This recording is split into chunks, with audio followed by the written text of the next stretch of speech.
Welcome to our fear clinic.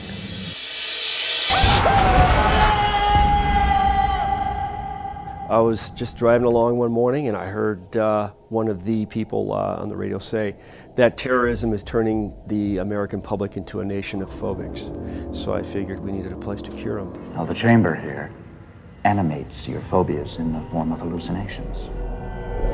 The turnout on the web has been pretty substantial, and I think there's been several million views since it originally aired, like I said, in 2009. The process from web series to movie has been kind of an involved, multi-tiered, insane process. But we've arrived at a very unique, fun place that allows us to open up for the movie and create a very unique universe, but still lives in the same kind of universe that Fear Clinic, the web series, lived in. We were truncating all of the various phobias in our storytelling into 5-minute segments for the webisode. So that became a great challenge for all of us.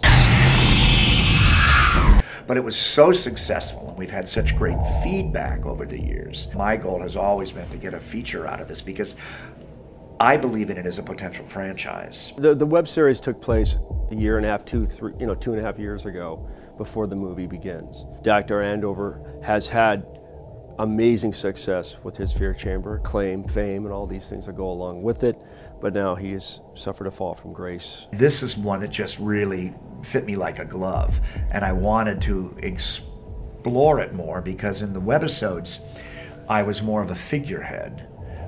And in this one, in the film, I get to be a little more neurotic and damaged and wounded and obsessive, so it's kind of fun. The feature version, I wanted to just make it a very, very dark, different standalone kind of movie, and so my inspiration was just to take England and make him even more popular than he was in the web series. Instead of being this sort of underground, bizarre, unorthodox sort of mad scientist, I wanted to make him a really humble, vulnerable, broken man.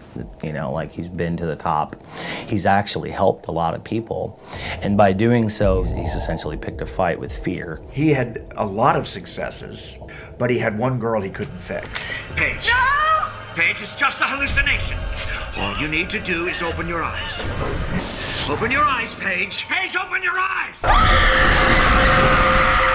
I have recovered from that. I'm damaged goods. I don't want to use my technique or the fear chamber again. That's when the story begins, and my patients begin to return to me. Instead of people just showing up at the clinic for various reasons like they did in the web series, so we came up with the idea of this, tragic event.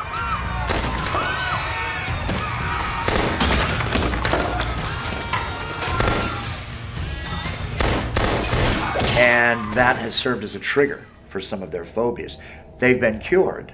And now they're coming back again because, for mysterious reasons, those phobias are starting to rear their ugly faces again.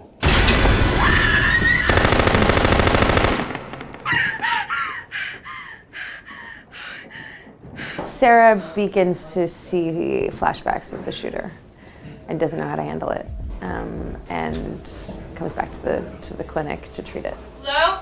All these characters in the film who have become victims of this shooting massacre can't seem to escape that horror, and they can't figure out why. I saw the shooter. The shooter. The Fiona Dourif character, Sarah Falls, who is suffering from the fear of darkness because of what happened in the diner. The lights were being shot out, and she found herself terrified of the darkness, if you will, at that moment. I had a friend tell me that I'm a good screamer. Total immersive exposure therapy. Everything fades once you're in there. Something went wrong. What's happening here simply isn't possible. I think an entity is coming through into our world.